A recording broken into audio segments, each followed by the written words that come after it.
সুপ্রিয় দর্শক বন্ধুরা, স্বাগত জানাই আমাদের আজকের এই ভিডিওতে। আজকের এই ভিডিওতে দেখাবো কিভাবে আপনি আপনার চ্যানেলের জন্য মনপছন্দ লোগো তৈরি করতে পারবেন। তো ভিডিওটি শুরু করার আগে একটাই অনুরোধ থাকবে, আপনি যদি এই চ্যানেলে নতুন হয়ে থাকেন তাহলে ভিডিওটিতে একটি লাইক দিয়ে চ্যানেলটি সাবস্ক্রাইব করে রাখুন। তো চলুন ভিডিওটি শুরু করা যাক। তো এই ধরনের চ্যানেল লোগো তৈরি করার জন্য আপনি প্রথমে পিকচার ল্যাব অ্যাপ্লিকেশনটি ওপেন করে নেবেন, তারপর ক্যান্সেলে ক্লিক করে দেবেন। এবার এই লেখাটাকে ডিলিট করার জন্য উপরের দিকে ডিলিট অপশনে ক্লিক করে ওকেতে ক্লিক করে দেবেন। এবার এই ব্যাকগ্রাউন্ডটাকে একটু বড় করে নিতে হবে, তার জন্য উপরের দিকে থ্রি ডট অপশনে ক্লিক করে দেবেন। তারপর এখান থেকে আপনি ইমেজ সাইজ এই অপশনটি খুঁজে নেবেন এবং সেটার উপর ক্লিক করে দেবেন। তারপর এখানে উইডথ এই অপশনটির উপর ক্লিক করে দেবেন। এখানে 1280 দেয়া থাকবে, আপনি এখান থেকে 1280 এটাকে কাট করে দিয়ে 2500 দিয়ে ডানে ক্লিক করে ওকেতে ক্লিক করে দেবেন। এবার দেখবেন ব্যাকগ্রাউন্ডটা একটু বড় হয়ে যাবে এবং এখানে লোগো তৈরি করতে অনেক সুবিধা হবে। তো এবার আপনি নিচের দিকে এই অপশনটিতে ক্লিক করে দেবেন, তারপর এখানে শেপস অপশনে ক্লিক করে দেবেন। তারপর রিডিউস বলে যে অপশনটা রয়েছে সেটাকে টেনে 100 পর্যন্ত করে দেবেন। তারপর এটাকে টেনে জুম করে একটু বড় করে নেবেন।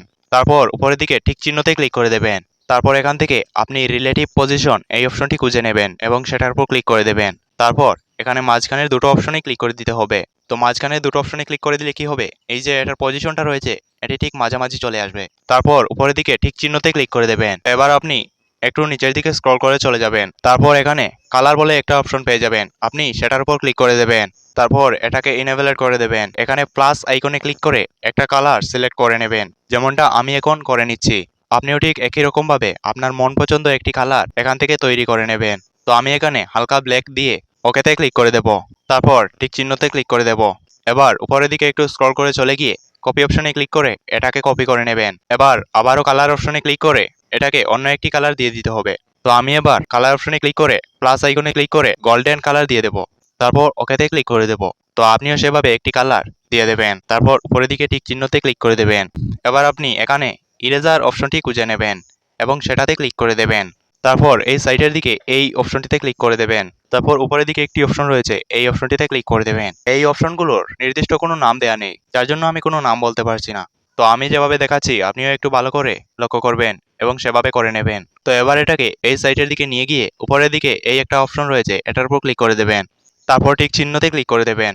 এবার দেখবেন এটার মাঝখান থেকে কিছু অংশ কাট হয়ে গেছে। তো আপনিও এভাবে এটাকে বানিয়ে নেবেন। তারপর এখান থেকে আপনি রিলেটিভ পজিশন সেটার উপর ক্লিক করে দেবেন। এখানে মাঝখানের দুটো অপশনেই ক্লিক করে দিতে হবে। তারপর নিচের দিকে একটু স্ক্রল করে চলে গেলে এমবস বলে একটা অপশন পেয়ে যাবেন, আপনি সেটার উপর ক্লিক করে দেবেন এবং এটাকে ইনেবলেট করে দেবেন। তারপর টিক চিহ্নতে ক্লিক করে দেবেন। তারপর আবারও উপরের দিকে স্ক্রল করে চলে গিয়ে কপি অপশনে আবারও ক্লিক করে দেবেন এবং এটাকেও কপি করে নেবেন। তারপর এটা যে পজিশনে আছে ঠিক তার উল্টো পজিশনে বসিয়ে দিতে হবে।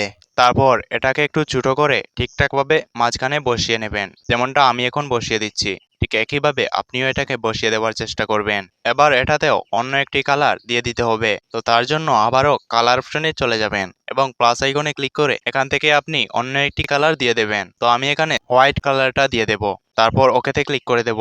তারপর উপরের দিকে টিক চিহ্নতে ক্লিক করে দেব। তো এবার আমাদের তিনটেতেই কালার দেওয়া হয়ে গেছে। তো এবার এখানে যে নামের লোগো তৈরি করব সেই নামটা দিয়ে দিতে হবে। তার জন্য আপনি এই নিচের দিকে এই অপশনে ক্লিক করে দেবেন। তারপর এখানে প্লাস অপশনটিতে ক্লিক করে দেবেন। তারপর নিউ টেক্সট এটাকে মধ্যেখানে নিয়ে আসবেন এবং এখানে এডিট অপশনের উপর ক্লিক করে দেবেন। এখানে আপনি যে নামের লোগো তৈরি করতে চান সেই নামটা লিখে দেবেন। তো আমি এখানে এসটি নামের লোগো তৈরি করব, তো আমি এখানে এসটি দিয়ে দেব। তারপর ডানে ক্লিক করে ওকেতে ক্লিক করে দেব।